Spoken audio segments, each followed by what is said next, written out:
কিন্তু ডাইনিটির মনে মনে কোনো দয়া মায়া জাগলো না। সে তার জাদুকরী ক্ষমতা ব্যবহার করে পুরো পরিবারকে বন্দি করে ফেলে। এরপর ডাইনি তাদের সবাইকে জোর করে নিজের উড়ন্ত জাদুকরী কার্পেটে বসিয়ে দেয়। পরিবারটি ভয়ে একে অপরকে জড়িয়ে ধরে কেঁদে ওঠে। ডাইনি জাদুকরী কার্পেটে নির্দেশ দেয় আকাশে ওড়ার জন্য। কার্পেটটি গ্রাম ছাড়িয়ে সবুজ পাহাড় অতিক্রম করে উঁচুতে উঠে যায়। উড়তে উড়তে তারা পৌঁছালো এক বিশাল নীল সমুদ্রের উপর। নিচে অতল সমুদ্রের পানি আর উপরে উন্মুক্ত আকাশ। বাতাস কেটে কার্পেটটি দ্রুত গতিতে এগিয়ে চলে। ছোট ছেলেটি সমুদ্রের ঢেউ দেখে ভয়ে চোখ বন্ধ করে ফেলে। বাবা ও মা বারবার ডাইনিকে অনুরোধ করতে থাকে তাদের অন্তত নিজের দেশে বা কোনো তীরে নামিয়ে দেওয়ার জন্য। ডাইনি তাদের ভয় পেতে দেখে বেশ আনন্দ পায় এবং সমুদ্রের উপর দিয়ে ঘুরে ঘুরে তাদের শাস্তি দেওয়ার ভয় দেখায়। সমুদ্রের বিশাল ঢেউ আর বাতাসের মাঝে বন্দি পরিবারটি আকুলভাবে তাদের মুক্তি চাওয়ার জন্য পথ খুঁজতে থাকে। শেষ। ছাড়ে। কিন্তু ডাইনিটির মনে মনে কোনো দয়া মায়া জাগলো না। সে তার জাদুকরী ক্ষমতা ব্যবহার করে পুরো পরিবারকে বন্দি করে ফেলে। এরপর ডাইনি তাদের সবাইকে জোর করে নিজের উড়ন্ত জাদুকরী কার্পেটে বসিয়ে দেয়। পরিবারটি ভয়ে একে অপরকে জড়িয়ে ধরে কেঁদে ওঠে। ডাইনি জাদুকরী কার্পেটে নির্দেশ দেয় আকাশে ওড়ার জন্য। কার্পেটটি গ্রাম ছাড়িয়ে সবুজ পাহাড় অতিক্রম করে উঁচুতে উঠে যায়। উড়তে উড়তে তারা পৌঁছালো এক বিশাল নীল সমুদ্রের উপর। নিচে অতল সমুদ্রের পানি আর উপরে উন্মুক্ত আকাশ। বাতাস কেটে কার্পেটটি দ্রুত গতিতে এগিয়ে চলে। ছোট ছেলেটি সমুদ্রের ঢেউ দেখে ভয়ে চোখ বন্ধ করে ফেলে। বাবা ও মা বারবার ডাইনিকে অনুরোধ করতে থাকে তাদের অন্তত নিজের দেশে বা কোনো তীরে নামিয়ে দেওয়ার জন্য। ডাইনি তাদের ভয় পেতে দেখে বেশ আনন্দ পায় এবং সমুদ্রের উপর দিয়ে ঘুরে ঘুরে তাদের শাস্তি দেওয়ার ভয় দেখায়। সমুদ্রের বিশাল ঢেউ আর বাতাসের মাঝে বন্দি পরিবারটি আকুলভাবে তাদের মুক্তি চাওয়ার জন্য পথ খুঁজতে থাকে। শেষ। এক গভীর ও অন্ধকার রাতে এক ভুতুড়ে ধরার জন্য হাভেলিতে একা থাকত জুবাইদা নামের এক শক্তিশালী ডাইনি। তার কাছে ছিল বহু বছরের পুরনো এক রহস্যময় উড়ন্ত জাদুকরী কার্পেট। এই কার্পেটে যে কোনো নির্দেশ মানতে পারত এবং বাতাস কেটে নিমিষেই এক জায়গা থেকে অন্য জায়গায় উড়ে যেতে পারত। রাতের আধারে ডাইনিটি কার্পেটে চড়ে পুরো আকাশ জুড়ে ঘুরে বেড়াত এবং নিজের কালো জাদুর শক্তি পরীক্ষা করত। কিন্তু দীর্ঘদিন একই ভুতুড়ে বাড়িতে একা থাকতে থাকতে ডাইনির মন খারাপ হয়ে যায়। সে সিদ্ধান্ত নেয় সে তার অন্ধকার হাভেলি ছেড়ে দূরের কোথাও সুন্দর লোকালয়ে যাবে এবং সেখানে গিয়ে মানুষকে ভয় দেখিয়ে নিজের রাজত্ব তৈরি করবে। যেই কথা সেই কাজ। ডাইনিটি তার জাদুকরী কার্পেটে চড়ে রাতে রওনা হয়ে সকালের দিকে পৌঁছালো এক অপূর্ব সুন্দর সবুজ গ্রামে। গ্রামের চারপাশে সুন্দর সুন্দর বাড়িঘর, ফুল আর শান্ত মেঠো পথ দেখে ডাইনির মনে অহংকার জেগে ওঠে।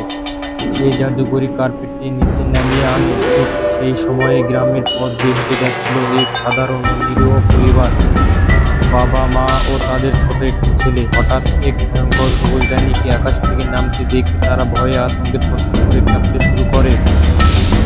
বাবা তার ছেলেকে নিজের পেছনে লুকিয়ে রেখে ডাইনির সামনে দাঁড়িয়ে বলে, কে তুমি? আমাদের গ্রামে তুমি কি চাও? আমাদের দয়া করে কোনো ক্ষতি করো না। ডাইনিটি বিকট শব্দে হেসে উঠে বলল, ক্ষতি করার জন্যই তো আমি এসেছি। ওরা সাধারণ মানুষ। এখন থেকে এই গ্রাম আর তোদের নেই। তোদের সবাইকে আমার দাস বানিয়ে রাখবো। পরিবারের মা কান্নাকাটি করে আকুতি জানিয়ে বলল, আমাদের ছেড়ে দাও ডাইনি বুড়ি, আমরা তোমার কোনো ক্ষতি করিনি। কিন্তু ডাইনিটির মনে কোনো দয়া মায়া ছিল না। এক গভীর অন্ধকার রাতে এক ভুতুড়ে ধরার জন্য হাভেলিতে একা থাকত জুবাইদা নামের এক শক্তিশালী ডাইনি। তার কাছে ছিল বহু বছরের পুরনো এক রহস্যময় উড়ন্ত জাদুকরী কার্পেট। এই কার্পেটে যে কোনো নির্দেশ মানতে পারত এবং বাতাস কেটে নিমিষেই এক জায়গা থেকে অন্য জায়গায় উড়ে যেতে পারত। রাতের আধারে ডাইনিটি কার্পেটে চড়ে পুরো আকাশ জুড়ে ঘুরে বেড়াত এবং নিজের কালো জাদুর শক্তি পরীক্ষা করত। কিন্তু দীর্ঘদিন একই ভুতুড়ে বাড়িতে একা থাকতে থাকতে ডাইনির মন খারাপ হয়ে যায়। সে সিদ্ধান্ত নেয় সে তার অন্ধকার হাভেলি ছেড়ে দূরের কোথাও এক সুন্দর লোকালয়ে যাবে এবং সেখানে গিয়ে মানুষকে ভয় দেখিয়ে নিজের রাজত্ব তৈরি করবে। যেই কথা সেই কাজ। ডাইনিটি তার জাদুকরি কার্পেটে চড়ে রাতে রওনা হয়ে সকালের দিকে পৌঁছালো এক অপূর্ব সুন্দর সবুজ গ্রামে। গ্রামের চারপাশে সুন্দর সুন্দর বাড়িঘর, ফুল আর শান্ত মেঠো পথ দেখে ডাইনির মনে অহংকার জেগে ওঠে। সেই জাদুকরি কার্পেটটি নিচে নামিয়ে আনে। ঠিক সেই সময়ে গ্রামের পথ দিয়ে হেঁটে যাচ্ছিল এক সাধারণ ও নিরীহ পরিবার, বাবা, মা ও তাদের ছোট একটি ছেলে। হঠাৎ এক ভয়ঙ্কর সবুজ ডাইনিকে আকাশ থেকে নামতে দেখে তারা ভয়ে আতঙ্কে থরথর করে কাঁপতে শুরু করে। বাবা তার ছেলেকে নিজের পেছনে লুকিয়ে রেখে ডাইনির সামনে দাঁড়িয়ে বলে, কে তুমি? আমাদের গ্রামে তুমি কি চাও? আমাদের দয়া করে কোনো ক্ষতি করো না। ডাইনিটি বিকট শব্দে হেসে উঠে বলল, ক্ষতি করার জন্যই তো আমি এসেছি। তোরা সাধারণ মানুষ, এখন থেকে এই গ্রাম আর তোদের নেই। তোদের সবাইকে আমার দাস বানিয়ে রাখবো।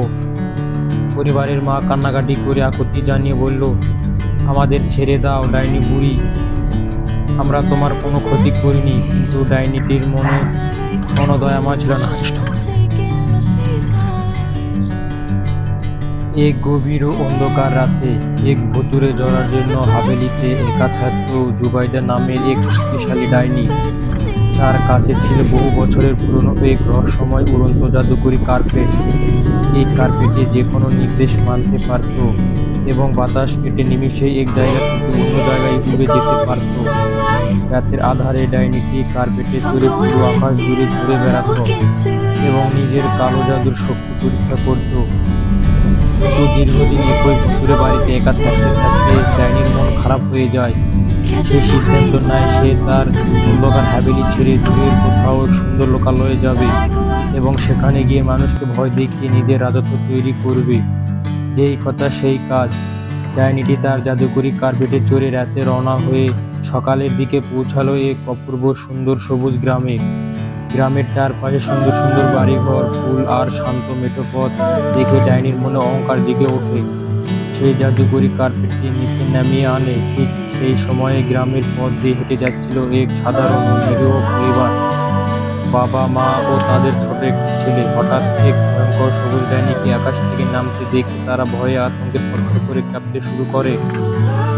বাবা তার ছেলেকে নিজের পেছনে লুকিয়ে রেখে ডাইনির সামনে দাঁড়িয়ে বলে, কে তুমি? আমাদের গ্রামে তুমি কি চাও?